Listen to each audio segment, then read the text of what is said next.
एक कसूरमंद होया बाबा कसूरमंद, ओदी बड़ी शायरी बा कमाल है। ओद एक जगह ते लिखिया है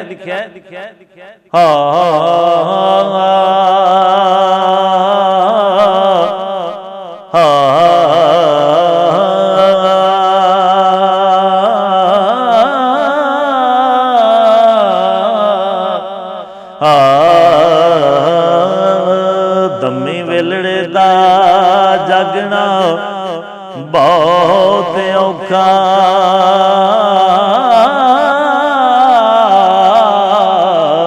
कई सुते जगा के वेख्या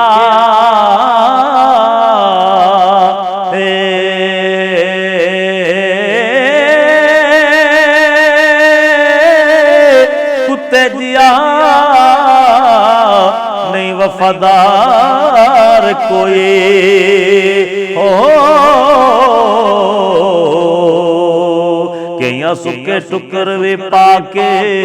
वेख्या ए तोता विच पिंजरे दिओ उड़ जांदा,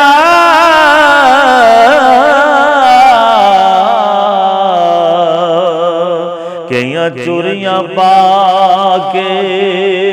वेख्या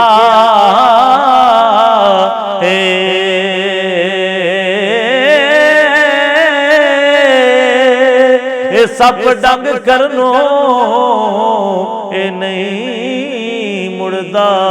ते कईयां दुध पिवा के वेख्या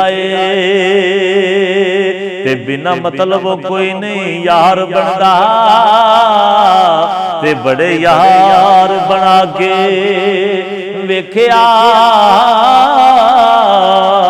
वेख्या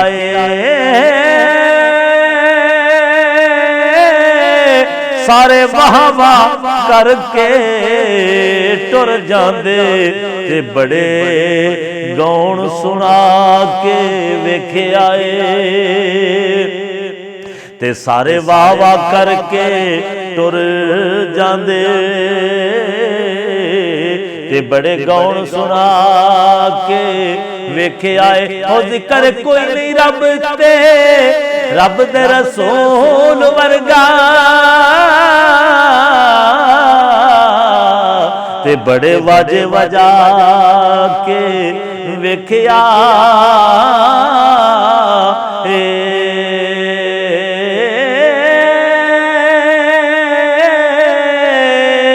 पर है कलब मोमन दा घर रब दा, ओ जिन्ना जाते पाके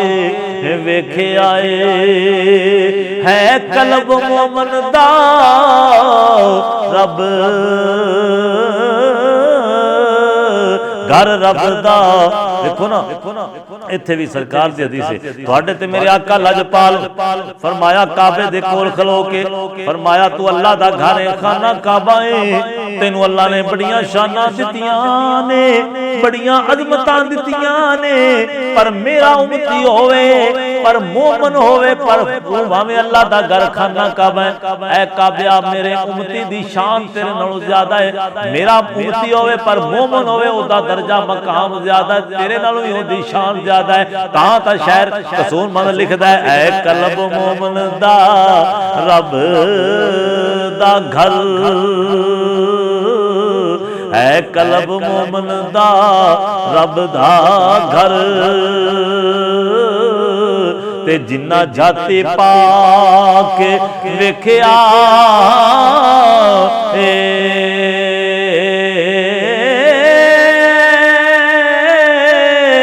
कसूरमंदा ओढ़क जग छड़ जाना, पर बड़े उम्र हटा के वेख्या कसूरमंदा ओढ़क जग छड़ जाना, ते बड़ी उम्र हटा के वेख्या